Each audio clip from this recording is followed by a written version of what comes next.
Can start now. Yes, Mahodaya. Harihi Om Shri Gurubhyo Namaha.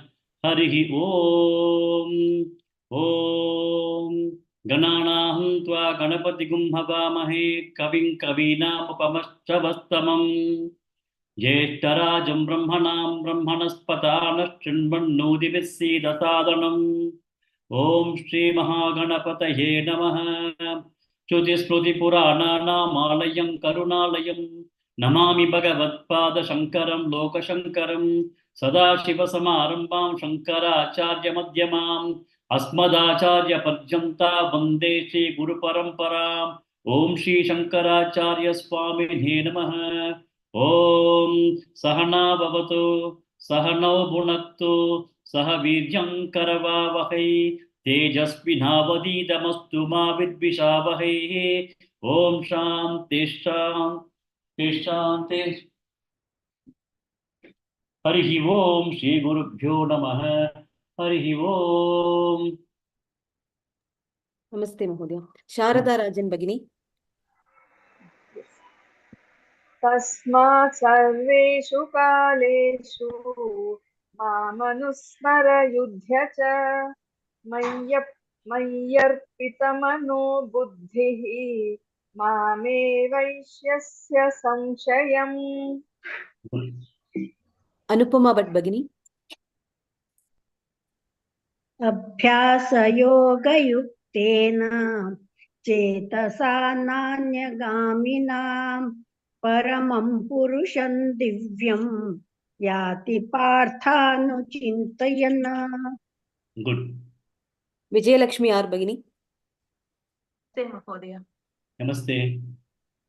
Kavim Purana-manushasitaram Anoraniyam samanusmaredyah Sarvasya dataram achintya rupam Adityavarnan tamasah parastat. First line once again.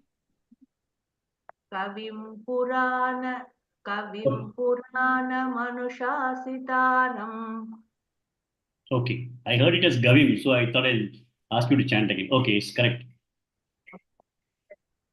Krishna Pavani Bhagini. Namaste, Mahodaya. Namaste.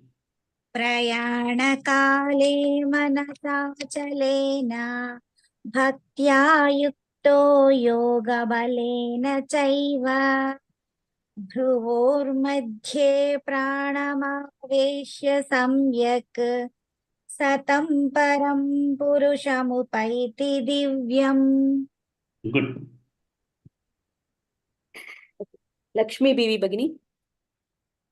यदक्षरौ वेदविदो वदन्ति विशन्ति यद्यतयो वीतरागाः यदिच्छन्तो ब्रह्मचर्यं चरन्ति तत्ते पदं संग्रहेण प्रवक्ष्ये. Good.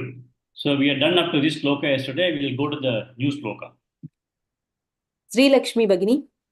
So this shloka we are changing over Srishtup meter to Anushtup meter back. Okay. Sarvadvarani Sayyamya. सर्वद्वाराणि संयम्य सर्वद्वाराणि संयम्य Manohridi Nirudhya cha. मनोहृदि निरुद्य च मनोहृदि निरुद्य च Sarvadvarani Sayyamya. Manohridi Nirudhya cha. सर्वद्वाराणि संयम्य मनोहृदि निरुद्य च सर्वद्वाराणि संयम्य मनोहृदि निरुद्य च. Good. Next. Rajeshwari Shivashankar Bhagini. Mudnyadayatmanah pranam. मूर्ध्यान्यादायत्मनः प्राणम् मूर्ध्यान्यादायत्मनः प्राणम्. No, there's a mistake in that. This portion of the head, no, is called Murdni. Murdni, M-U-R-D-H-N-A, Murdni.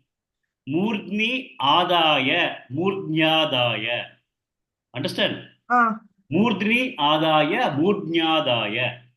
Atmanaha. So it becomes Murdnyadayatmanaha. Murdnyadayatmana pranam. Murdyan yadayat manah pranam. That na also should come. Murdnyadayatmana pranam. Mud. Sorry, I'm not. Nya, N-Y-A, nya. Murdnyadayatmana pranam. Murdni, it is called Murdni, M-U-R-D-H-N-A, Murdni. Murdni Adaya, Murdnyadaya. Murdnyadaya. Murdni Adaya, Murdnyadaya. Atmanaha, Murdnyadayatmanaha. Mudyanatmanah. Sir, I'm not getting it. I'm not getting it. I'll practice it. No problem. Murdnyadayatmanah pranam. Murdyanadayatmama. No, I think you're getting into some trouble. I'll split it again for you. Murdni. This is called Murdni. M-U-R-D-H-N-I. Chant Murdni. Murdni. Yes, Murdni. Murdni Adaya. Murdni Adaya. Murdni Adaya, chant 3 times. Murdni Adaya. Now we combine them together. Murdnyadaya. Murdnyadaya. Murdni Adaya, Murdnyadaya. Sir, எனக்கு வரல. நாளைக்கு try பண்ணி சொல்றேன். No problem. Okay, sir. We'll ask somebody else to come in. Yes, sir. Kashmira Bhagini. Yes, sir. Murdnyadayatmanah pranam. Murdhyadhyatmanah pranam. Murdhyadhyatmanah pranam. Astito yogadharanam. Astito yogadharanam. Astito yogadharanam. Murdnyadayatmanah pranam. Astito yogadharanam. Murdhyadhyatmanah pranam. Astito yogadharanam. Murdhyadhyatmanah pranam. Astito yogadharanam. Good. Next. Bhanureka Bhagini. Sarvadvarani sayyamya mano hrudi nirudhya cha. सर्वद्वाराणि संयम्य मनोहृदि निरुध्य च सर्वद्वाराणि संयम्य मनोहृदि निरुध्य च. Sir, one small doubt. The second line, the last word is yoga dharanam or dharanam, sir? Yoga dharanam. Right. I think I made a mistake. Yoga dharanam. Right. Sorry. Next. Leena Mehuldama Bhagini. Yes. Murdnyadayatmanah pranam. Astito yoga dharanam. Murdnyadhyatmanah pranam. Astito yogadharanam. Murdnyadhyatmanah pranam. Astito yogadharanam. Good. Next. K. Lalita Bhagini. First line 2 times. Yes. Sarvadvarani संयम्य मनोहृदि निरुध्य च सर्वद्वाराणि संयम्य मनोहृदि निरुध्य च. Good. Next. Sheila Shinde Bhagini. Yes, sir. Second line 2 times. मूर्ध्याधायात्मनः प्राणम् आस्थितो योगधारणाम् मूर्ध्याधायात्मनः प्राणम् आस्थितो योगधारणाम्. Good. Next. Usha Srinivasan Bhagini. Full shloka once. नमस्ते महोदय. Namaste. सर्वद्वाराणि संयम्य मनोहृदि निरुध्य च मूर्ध्याधायात्मनः प्राणम् आस्थितो योगधारणाम्. Good. Next. Veena Fanishri Bhagini. नमस्ते महोदय. Namaste. Yeah, go ahead. Full shloka. Veena Fanishri Bhagini. सर्वद्वाराणि संयम्य सर्वद्वाराणि संयम्य मनोहृदि निरुध्य च मूर्ध्याधायात्मनः प्राणम् आस्थितो योगधारणाम्. Good. Next. I can try, sir. I can try. Okay. सर्वद्वाराणि संयम्य मनोहृदि निरुध्य च मूर्ध्याधायात्मनः प्राणम् आस्थितो योगधारणाम्. Good. Next. Gurumurthy Mahodaya. Yes, sir. सर्वद्वाराणि संयम्य मनोहृदि निरुध्य च मूर्ध्याधायात्मनः प्राणम् आस्थितो योगधारणम्. Second line can you chant again? मूर्ध्याधायात्मनः प्राणम् आस्थितो योगधारणाम्. Still there is a small mistake. Mudnyadhayatmanah pranam. Mudnyadhayatmanah pranam. Correct. Ito yogadharanam. Good. Next.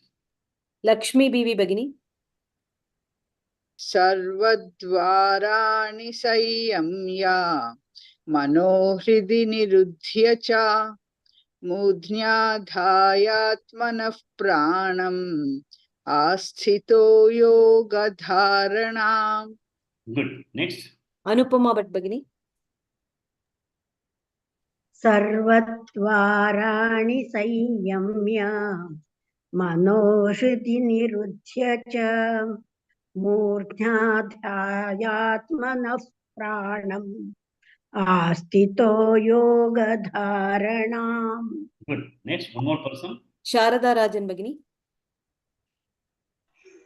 सर्वद्वाराणि संयम्य मनोहृदि निरुध्य च मूर्ध्याधायात्मनः प्राणम् आस्थितो योगधारणम्. Good. One more person. Vijayalakshmi R Bhagini. सर्वद्वाराणि संयम्य मनोहृदि निरुध्य च मूर्ध्याधायात्मनः प्राणम् आस्थितो योगधारणाम्. Okay, good. So we'll go to the next shloka also. Then look at the meaning of them together because those two shlokas are fully connected. Next. Mrinalini Gopalan Bhagini. Omityekaksharam Brahma. ओमित्येकाक्षरं ब्रह्म ओमित्येकाक्षरं ब्रह्म व्याहरन् मामनुस्मरन् व्याहरन् मामनुस्मरन्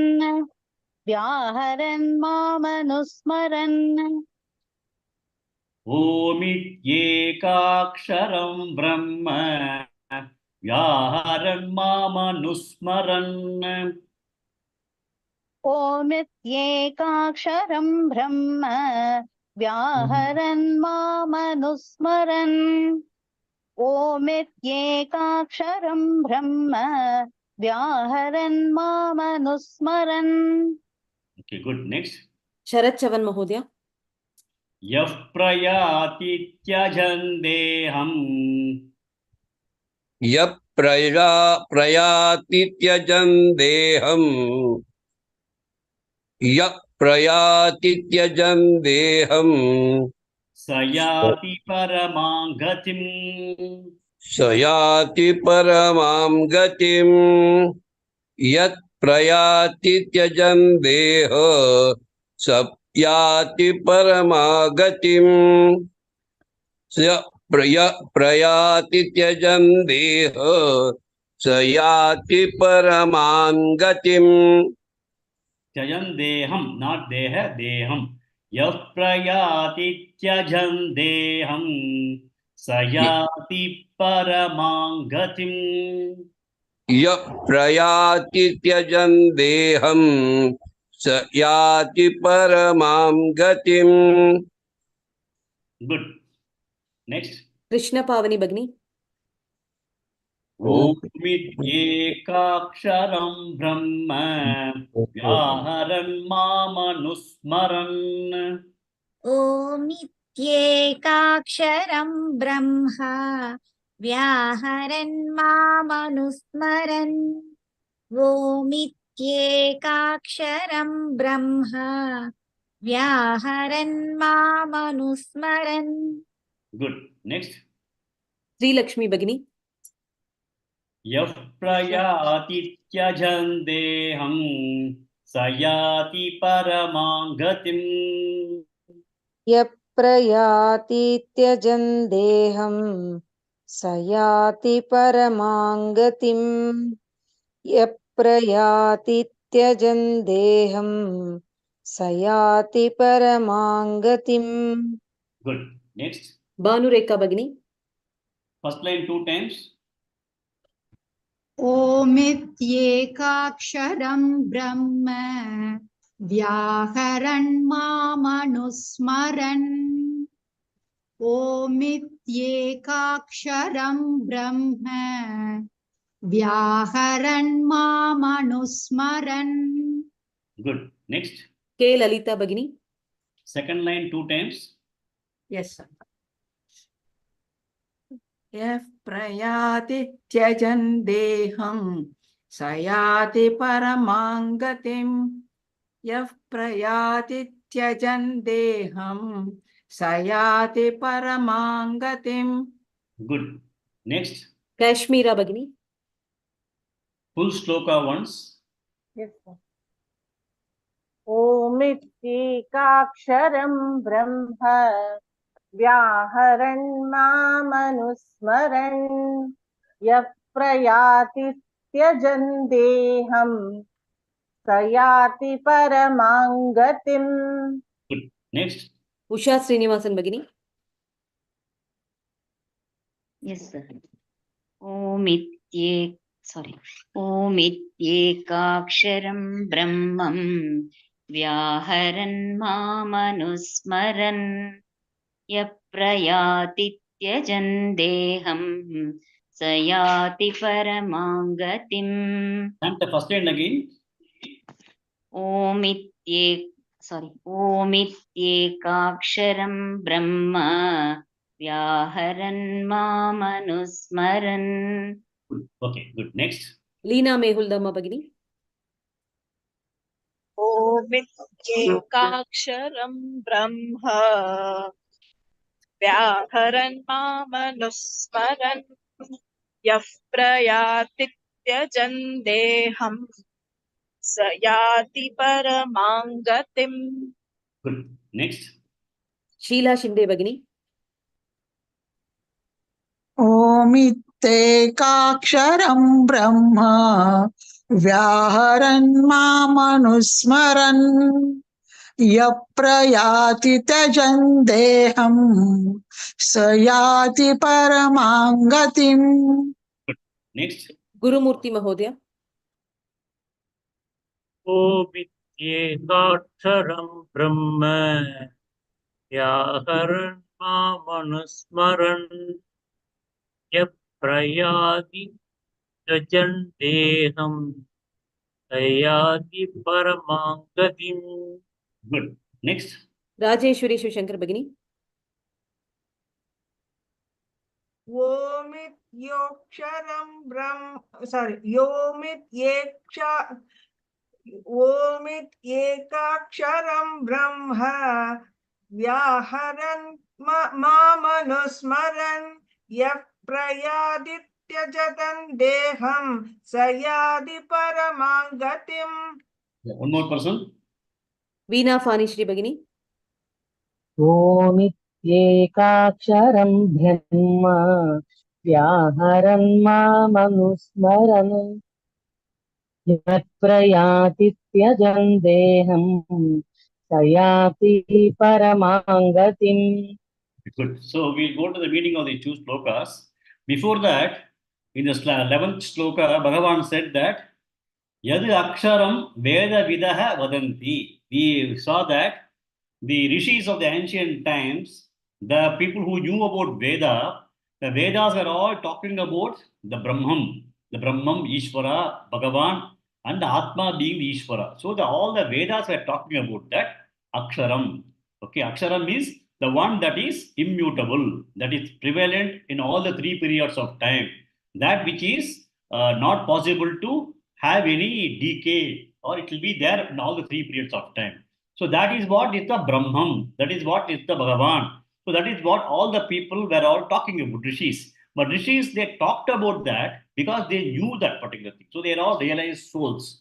So the realized souls talked about that Aksharam, that imperishable, immutable Bhagavan. So that particular Aksharam, that particular thing, that is the immutable thing, Vishanti yadyatayo vitaragaha, yatayaha, the saints, etc., they all want to enter into certain domain, that is, understand themselves and become a realized soul by giving up vitaraga, desires and ragadvesha. They are given up, they have taken sannyasa, they have been doing lot of measures in terms of knowing that Brahman and recognizing that Brahman. So they have given up everything only for attaining that Brahman.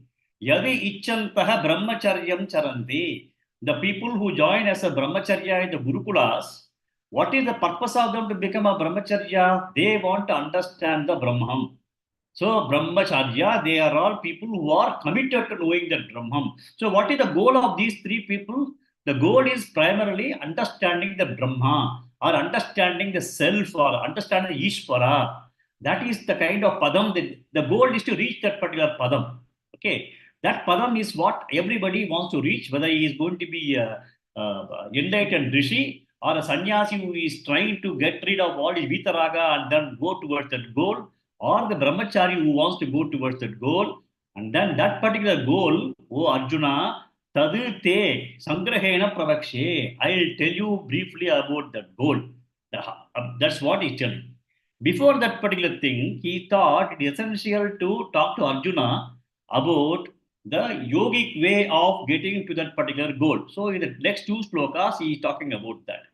So I'll tell you what Bhagavan is expecting in these two slokas, or recommending in these two slokas, is that at the time of death, okay, the yogi, he just sits in a meditative posture. Okay, sitting in a meditative posture, he closes his eyes, he ensures that all his sensory organs are shut off. Okay, everything is shut off. Then he is closing his eyes, sitting in a kind of meditation, and then he is also, the mind is composed, and then the mind, he is trying to withdraw into his self. So what is that he is doing? First, he is shutting off the external things, external world of things he is shutting off, like what we do in meditation. Then he is trying to focus his mind bring the mind under control and withdraw the mind into the self.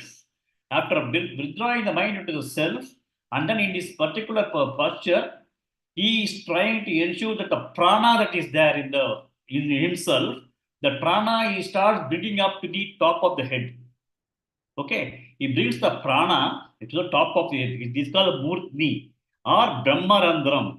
If you look at that way, it is believed in our philosophy that Brahmarandram is a place through which the the Jivatma comes into this body. Jivas are all there. Jivas are given a body, and whenever they are having a birth, the Jivatma is supposed to come into the body through a small portion at the top. When you look at a child will have a very, very soft portion here.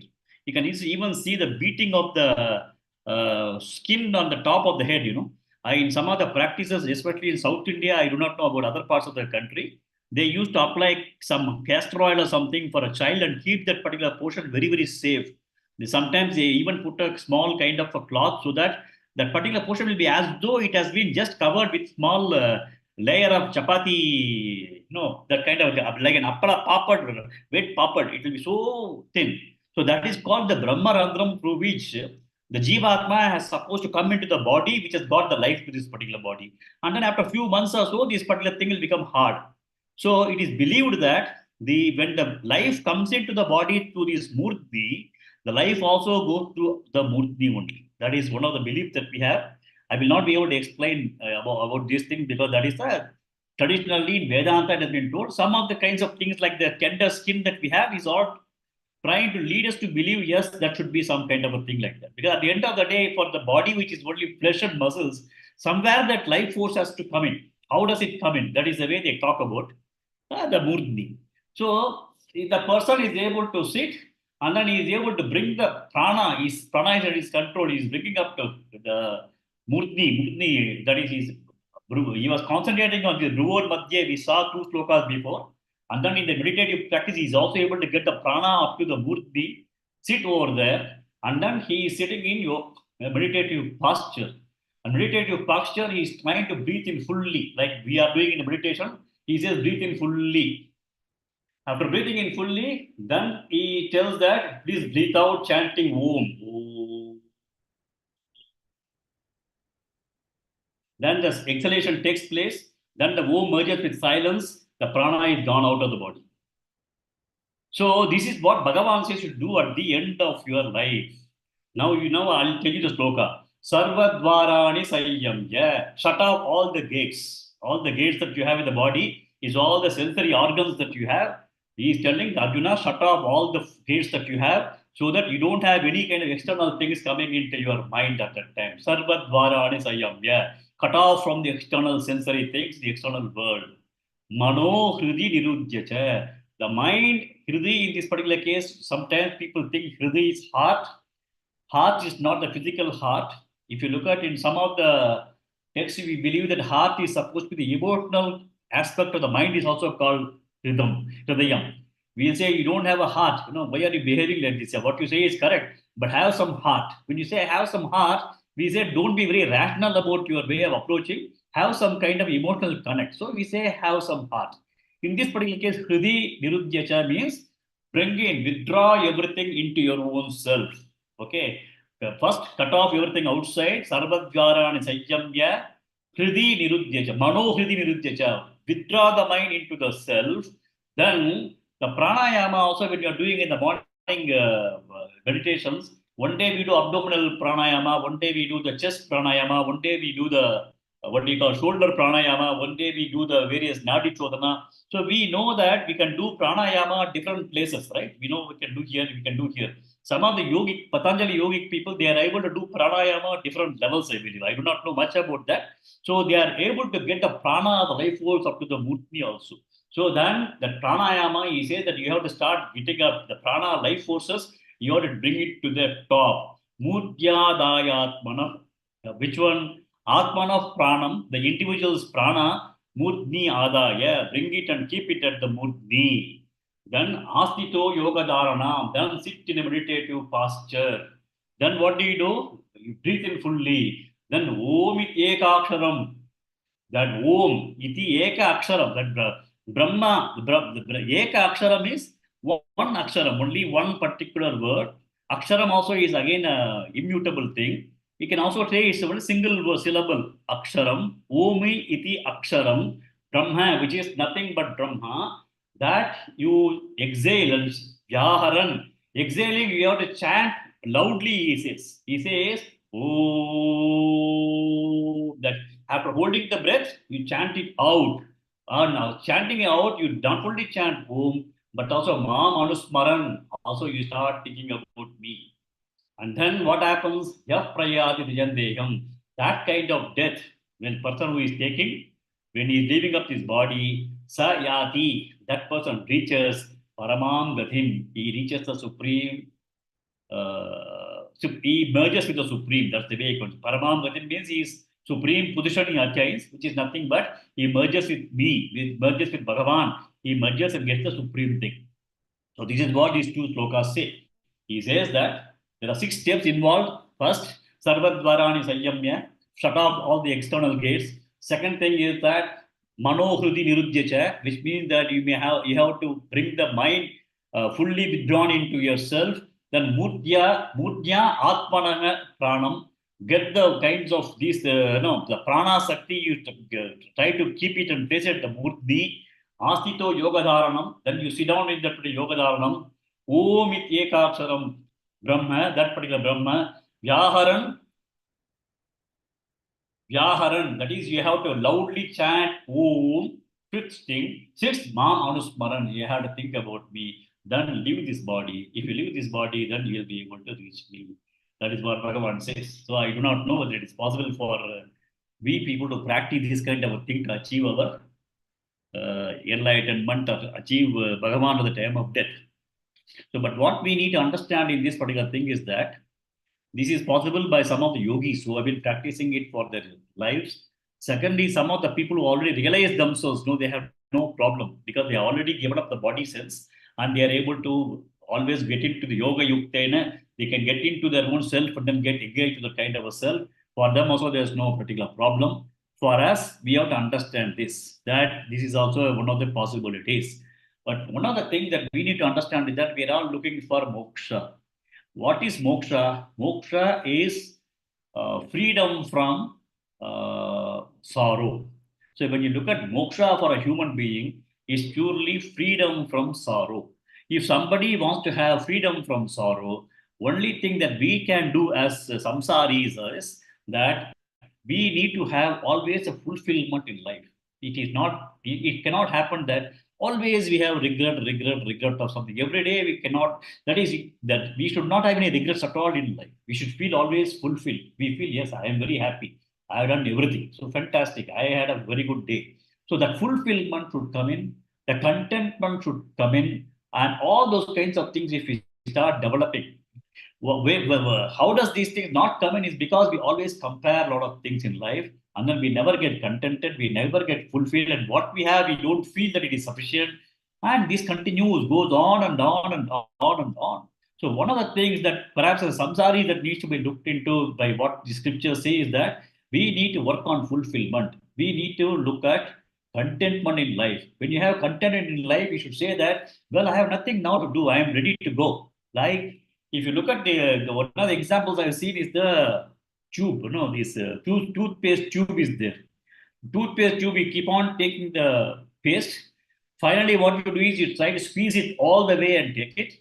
And then finally, what you do is you start rolling it down also and try to take how much amount of paste you can take. And then you feel there's nothing more. It is right. I have to just throw it off. There's no point in it. So your life should be like that. At the time, beyond some time, you should feel that everything this particular body and the mind has to achieve, I achieved. There's nothing out of it anymore. It is a toothpaste tube that is ready for disposal. There's nothing to, no regrets. Let it go. So that kind of maturity, I think people have to develop. And for that, what is being told is that Karma Yoga for all of us samsaris are very, very important.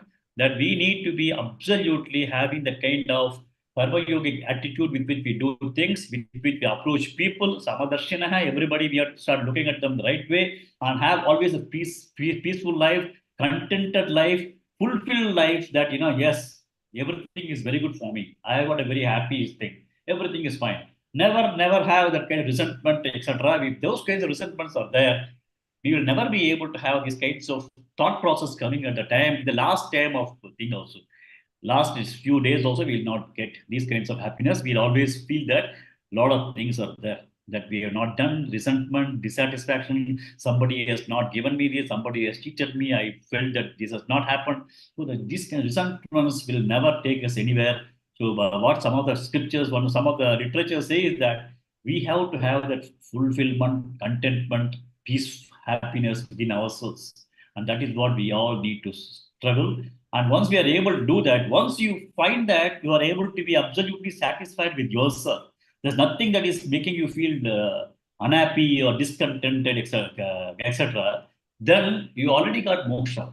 You already have nothing. Even the next birth you get, you already have this contented mind setting is already there. That life also you start with so much amount of contentment and happiness that maybe in that particular life also you will be able to get into moksha by yourself. Because it is not that this life itself we'll all be able to get moksha, but we're all preparing in terms of how we need to start structuring our life in terms of how we need to start progressing spiritually. So that is these two things Bhagavan has told as to what are the 6 steps that you need to do, which is very difficult. I don't think I will be able to do it, or many of us will have challenge in terms of doing it.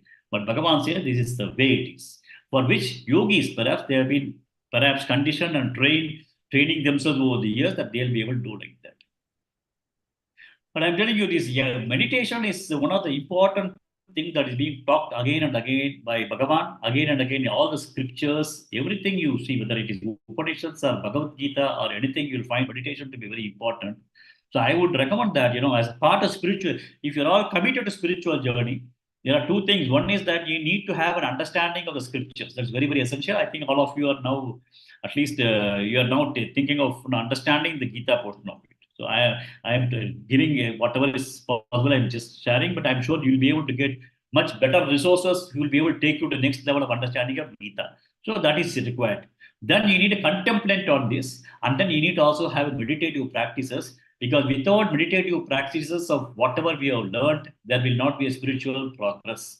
The meditation has been talked very highly by Bhagavan in 6th chapter, in this chapter also. So I would recommend all of you that you need to have some plan in terms of how do you get into meditative practices, which over the period of a long regular meditation will be able to help you out very well in life, to take your life forward in spiritual journey.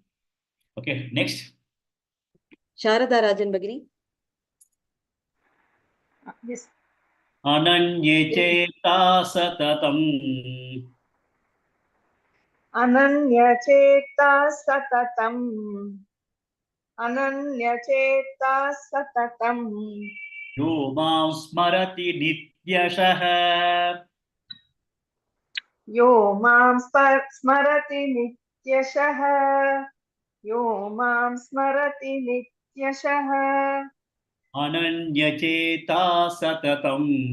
Yo mam smarati nityashah. Ananyacheta satatam. Yo mam smarati nityashah. Ananyacheta satatam. Yo mam smarati nityashah. Good. Next. Bhanureka Bagini. Tasyaham sulabah partha. Tasyaham sulabah partha. Tasyaham sulabah partha. Nityayuktasya yoginah. Nityayuktasya yoginah. Nityayuktasya yoginah. Tasyaham sulabah partha. Nityayuktasya yoginah. Tasyaham sulabah partha. Nityayuktasya yoginah. Tasyaham sulabah partha. Nityayuktasya yoginah. Good. Next. Lakshmi Bibi Bagini. अनन्यचेता सततं यो मां स्मरति नित्यशः अनन्यचेता सततं यो मां स्मरति नित्यशः अनन्यचेता सततं यो मां स्मरति नित्यशः Good. Next. विजयलक्ष्मी आर् भगिनी तस्याहं सुलभः पार्थ नित्ययुक्तस्य योगिनः तस्याहं सुलभः पार्थ नित्ययुक्तस्य योगिनः तस्याहं सुलभः पार्थ नित्ययुक्तस्य योगिनः कृष्णपावनी भगिनी First line 2 times. अनन्यचेता सततं यो मां स्मरति नित्यशः अनन्यचेता सततं यो मां स्मरति नित्यशः Good. Next. अनुपमा भट्ट भगिनी Second line 2 times. तस्याहं सुलभः पार्थ नित्ययुक्तस्य योगिनः तस्याहं सुलभः पार्थ नित्ययुक्तस्य योगिनः Good. Next.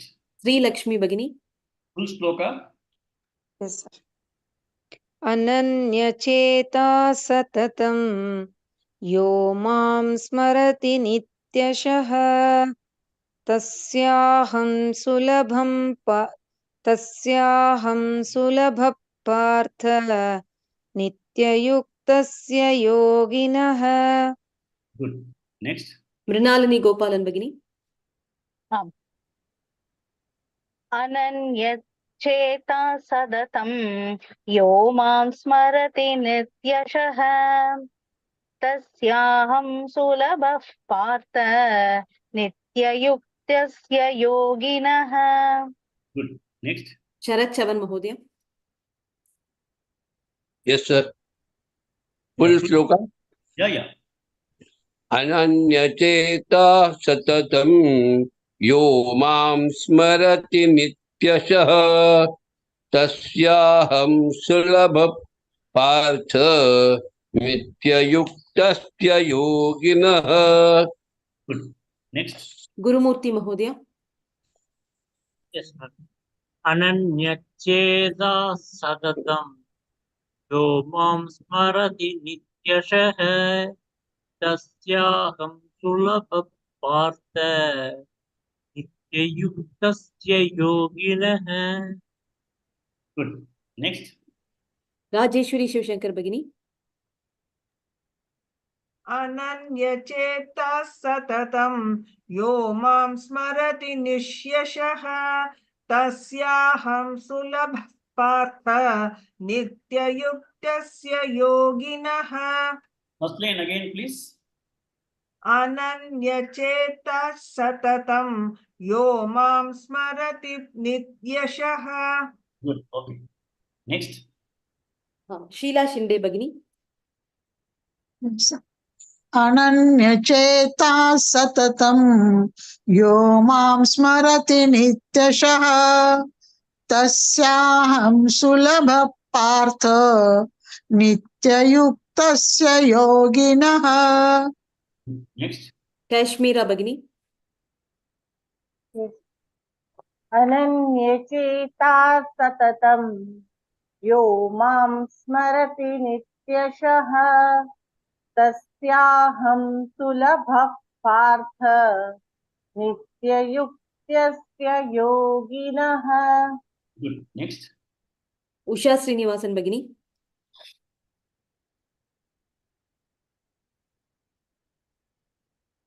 उषा श्रीनिवासन भगिनी ओके लीना मेहुल्दामा भगिनी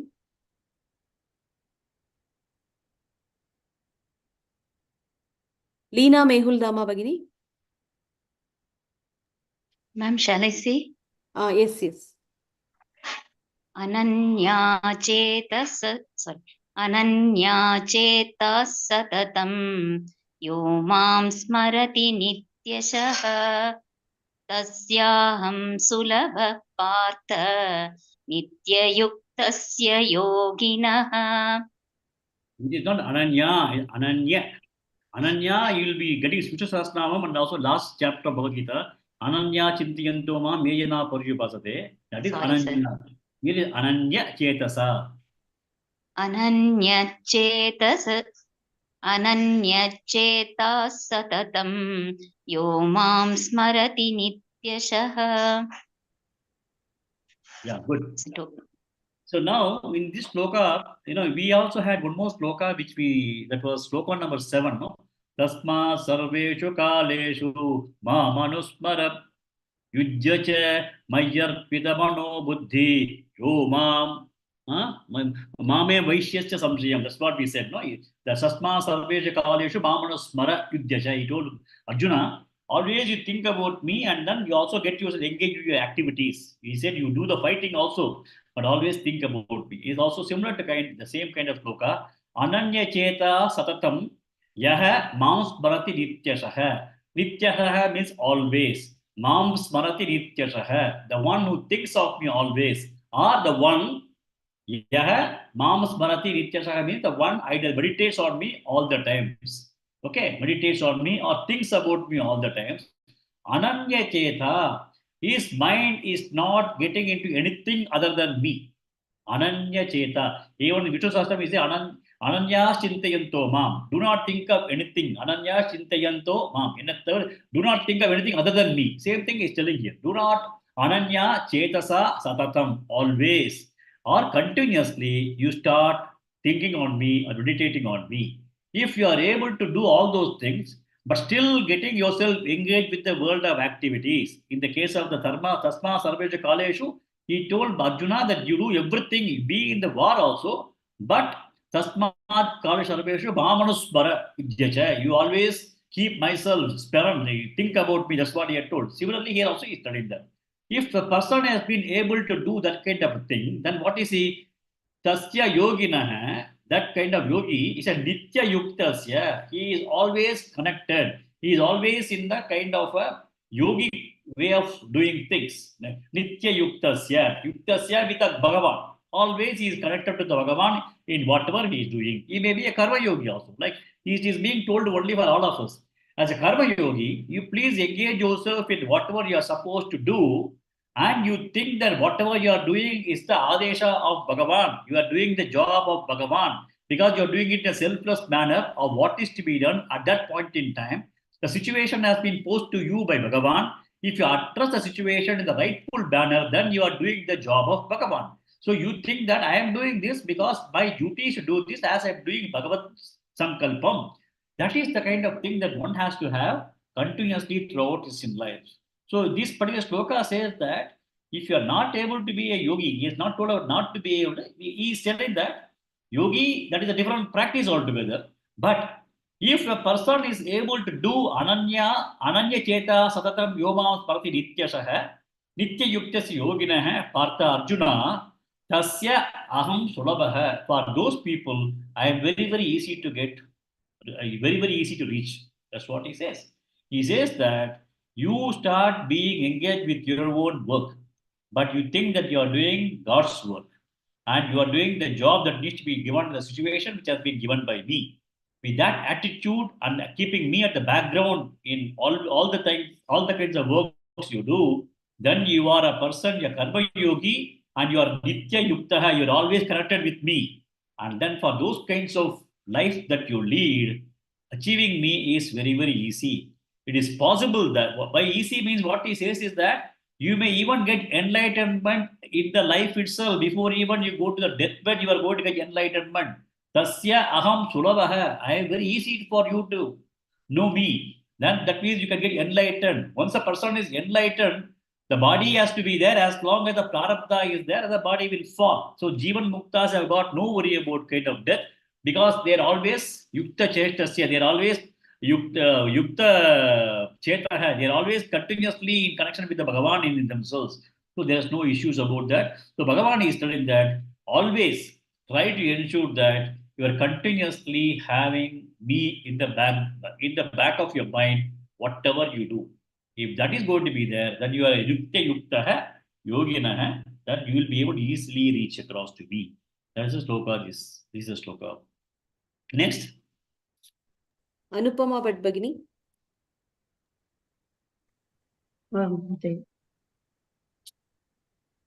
Mamupetya punarjanma.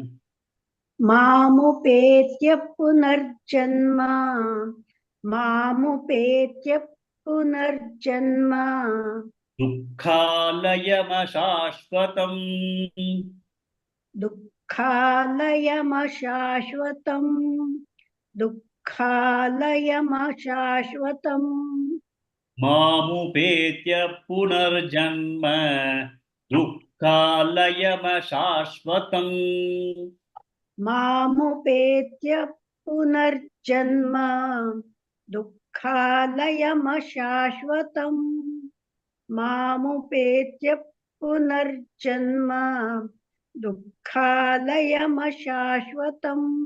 Good. Next. Mrinalini Gopalan Bhagini.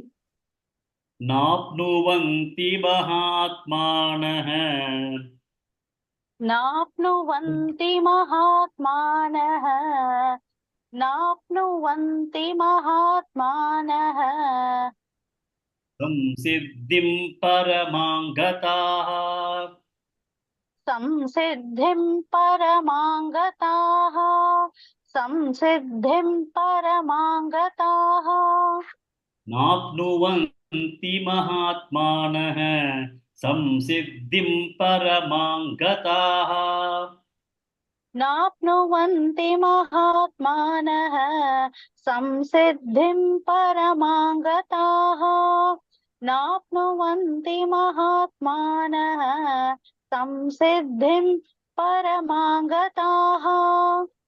Next. Lakshmi Bibi Bhagini. मामुपेत्य पुनर्जन्म दुःखालयमशाश्वतम् मामुपेत्य पुनर्जन्म दुःखालयमशाश्वतम् मामुपेत्य पुनर्जन्म दुःखालयमशाश्वतम्. Good. Next. Gurumurthy Mahodaya. नाप्नुवन्ति महात्मानः संसिद्धिं परमां गताः नाप्नुवन्ति महात्मानः संस्थिं परमां गताः. Siddhi means what? You get what you want. You achieve your goal. Samsiddhi. Okay. Samsiddhim paramang gataha. Shall I read again? Oh yeah, please read it. नाप्नुवन्ति महात्मानः संसिद्धिं परमां गताः नाप्नुवन्ति महात्मानः सिद्धिं परमां गताः. Good. Next. Veena Fani Shri Bhagini. The full shloka once. मामुपेत्य पुनर्जन्म दुःखालयमशाश्वतम् नाप्नुवन्ति महात्मानः संसिद्धिं परमां गताः. Good. Next.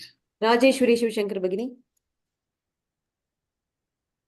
मामुपेत्य पुनर्जन्म दुःखालयमशाश्वतम् नाप्नुवन्ति महात्मानः संसिद्धिं परमां गताः.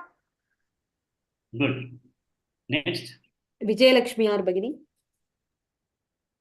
Full shloka.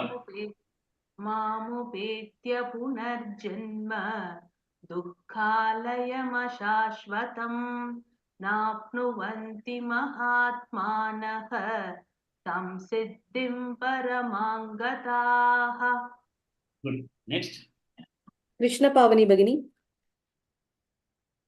मामुपेत्य पुनर्जन्म दुःखालयमशाश्वतम् नाप्नुवन्ति महात्मानः संसिद्धिं परमां गताः. Good. Next. Sheila Shinde Bhagini. Yes. मामुपेत्य पुनर्जन्म दुःखालयमशाश्वतं नाप्नुवन्ति महात्मानः संसिद्धिं परमां गताः. Next. Usha Srinivasan Bhagini.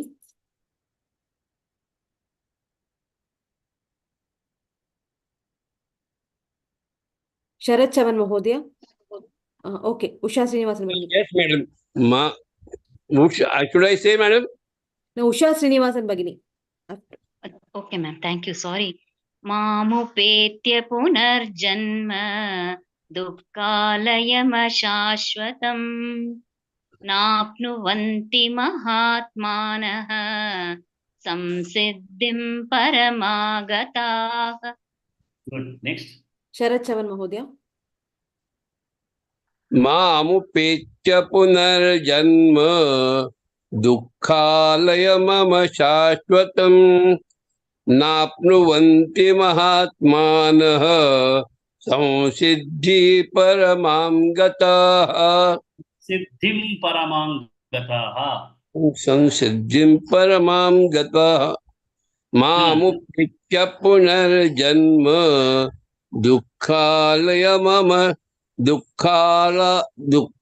मामुपेत्य पुनर्जन्म दुःखालय मम शाश्वतं Dukkhalayama shashvatam. There's no two ma, only one ma. मामुपेत्य पुनर्जन्म दुःखालय मम शाश्वतं नाप्नुवन्ति महात्मानः संसिद्धि परमां गताः. Again, you chanted mama, you may have to correct it. You try it some more time. Okay, you dukkhalaya mama. No, you continue to say mama, it is not mama. Dukkha alayam ashashvatam. 3 words. Dukkha alayam ashashvatam. Dukkhalayam ashashvatam. Okay, you can try it. Dukkhalayam shashvatam. Okay, one more person. Sri Lakshmi Bhagini. Yes, sir. मामुपेत्य पुनर्जन्म दुःखालयमशाश्वतं नाप्नुवन्ति महात्मानः संसिद्धिं परमां गताः. Okay, good. We know the meaning of this shloka. He says Mahatmanaha. Mahatmanaha means Mahatmana. So the people, plural is using. Those people, those enlightened souls, those souls who have recognized Brahma, recognized Krishna, etc. Mamupetya, on reaching him, Mahatmanaha, those wise people, Samsittim Paramam Gataha. They are able to reach their goal, Samsiddhim Paramam, supreme